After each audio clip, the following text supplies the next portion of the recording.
Selamat siang kepada yang terhormat Bapak dan Ibu Guru serta teman-teman yang saya kasihi. Pertama-tama mari kita panjatkan puji syukur kehadirat Allah yang Maha Kuasa atas segala nikmat dan rahmat berupa kesehatan sehingga kita dapat berkumpul pada acara siang hari ini. Pada siang ini izinkan saya untuk menyampaikan pidato mengenai diskriminasi ras sehubung dengan banyaknya berita mengenai hak asasi manusia. Bapak dan Ibu Guru serta teman-teman yang saya cintai, negeri kita Indonesia sebagai negeri kepulauan memang sejak awal sudah menjadi bangsa yang terdiri dari multiras seperti perbedaan warna kulit, suku, bangsa, dan juga yang lainnya.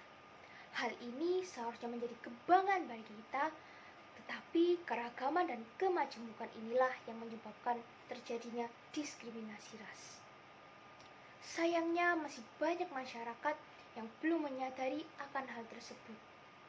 Sehingga diskriminasi ras merupakan salah satu isu diskriminasi yang paling sering mencuat di masyarakat, seperti pergaulan pertemanan, lingkungan rumah, perkumpulan, hingga di ruang lingkup daerah, nasional, bahkan antar bangsa.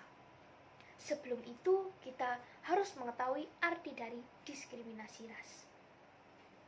Arti diskriminasi ras menurut Kamus Besar Bahasa Indonesia adalah pembedaan perlakuan terhadap sesama warga negara berdasarkan warna kulit, golongan, suku, dan sebagainya. Seperti perbuatan atau sikap yang membeda-bedakan, adanya perlakuan tidak adil, merendahkan atau melecehkan suatu kelompok karena merasa kelompoknya mempunyai derajat yang lebih tinggi, membedakan prioritas atau merugikan kelompok lain dengan alasan perbedaan, tetapi menguntungkan kelompoknya sendiri dengan alasan adanya kesamaan, dan juga merusak atau menghancurkan sistem tanam budaya dan kelangsungan hidup seseorang atau sekelompok orang. Sebenarnya perbedaan ras mau berkulit putih, berkulit hitam, bermata besar maupun bermata sipit itu bukanlah sesuatu yang buruk atau yang harus dipermasalahkan. Kita semua hanyalah manusia biasa yang jauh dari sempurna dan memiliki derajat yang sama. Karena sebenarnya perbedaan ras adalah sesuatu yang indah. Karena kita dapat belajar untuk saling menghargai dan saling membangun relasi. Maka dari itu, mari bersama-sama ciptakan lingkungan yang bertoleran tinggi dan bebas dari sikap yang mendiskriminasi satu sama lain. Namun, jika kita terus-menerus mendiskriminasi ras akan sesama, nanti akan berdampak pada hubungan sosial yang tidak baik, sehingga menimbulkan permusuhan dan pecahnya suatu hubungan. Di sisi lain juga akan terjadi penindasan dan otoritarianisme dalam kehidupan. Karena adanya perasaan lebih dan merasa derajat lebih tinggi terhadap kelompok, sehingga hak-hak kelompok lain diabaikan.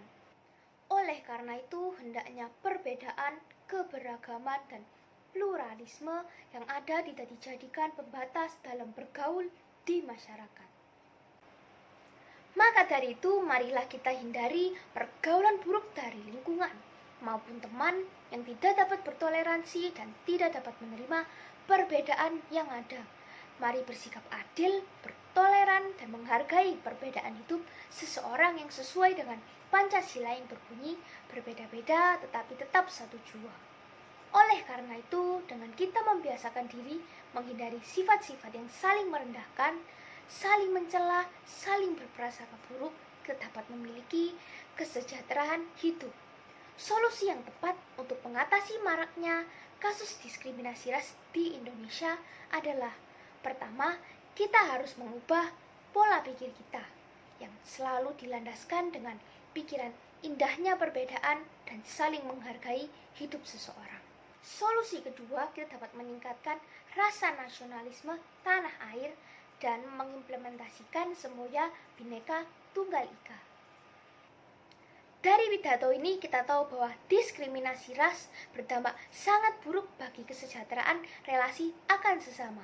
Perbedaan sebaiknya harus dipandang sebagai bagian dari kesatuan yang penting, sehingga diperlukan toleransi, saling menghormati, dan saling pengertian agar tercipta sebuah keselarasan. Saya berharap kita sebagai penerus bangsa dapat menjunjung tinggi keadilan dan persatuan. Mari katakan tidak dan jauhi ajakan atau lingkungan untuk mendiskriminasi seseorang atau sekelompok orang. Dan sebagai penerus bangsa, jangan sampai mempunyai sikap diskriminasi yang suka membeda-bedakan. Karena kita sebagai manusia sosial membutuhkan orang lain dan harus dapat hidup berdampingan dengan rukun dengan orang lain.